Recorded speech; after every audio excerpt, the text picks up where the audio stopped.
Pour moi, les droits de l'homme, c'est accepter son prochain sans distinction aucune.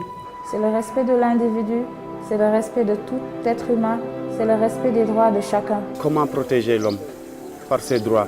Parce que nous avons tous des droits. Je dirais qu'en fait, les droits de l'homme, c'est tout ce qui nous touche en tant qu'être humain, tout ce qui nous définit, tout ce qui fait de nous ce que nous sommes.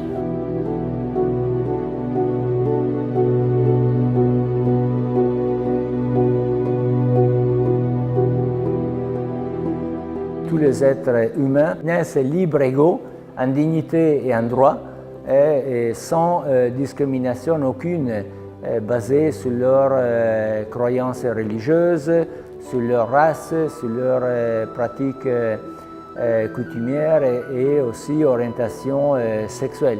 L'article 5 de la Déclaration universelle des droits de l'homme dit ceci: nul ne doit être soumis à la torture et à des traitements cruels, inhumains et dégradants.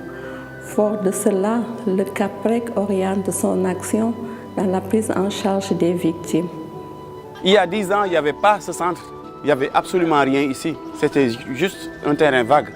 Et maintenant, il y a un centre d'accueil qui permet aux enfants de venir, de vraiment s'épanouir et de le prendre comme leur propre maison. On a aidé et soutenu des artistes pour réaliser des œuvres d'art, des graffitis, en particulier dans les centres CAPREC et aussi de la Maison de la Gare, dans lesquels on a des victimes de torture et des enfants talibés.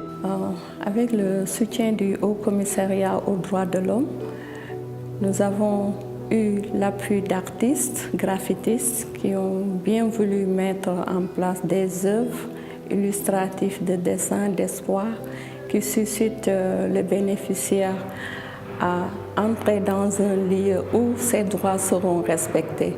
Les graffitis montrent des colombes et des messages comme Yeksil Adjam, qui veut dire bienvenue en paix. Ça m'a vraiment parlé. Je me suis dit que, écoute, ouais, tu vas le faire.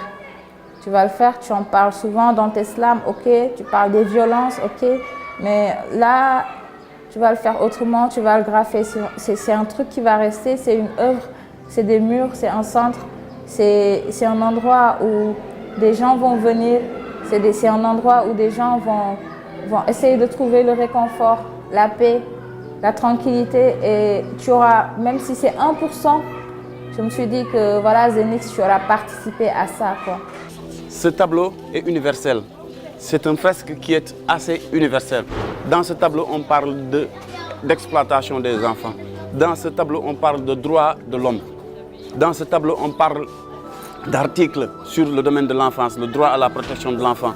Donc, c'est universel. Moi, personnellement, ça m'interpelle de manière directe, dans la mesure où, à travers mon art, tous les combats que je mène ont un rapport très direct à cette dimension de l'humain, du respect de l'humain, de la protection de l'humain. J'ai été inspiré par ce flux spirituel de ces vécus, en fait, de ces souffrances, mais aussi de ces espérances. Parce que on voyait sur la toile, il n'y a pas que des pleurs, il y a aussi des sourires. Pour juste dire que voilà, on est face à des problèmes, mais dès lors où on prend conscience qu'il y a des problèmes, c'est le début des solutions.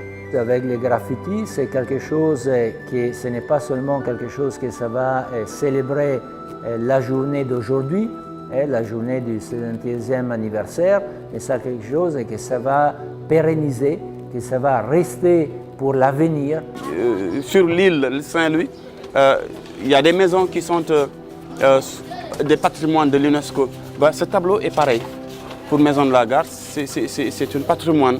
Donc il faut qu'on le garde, qu'on veille sur ce tableau et qu'on l'entretienne pour que vraiment le combat que nous menons puisse s'acheminer à cette finalité.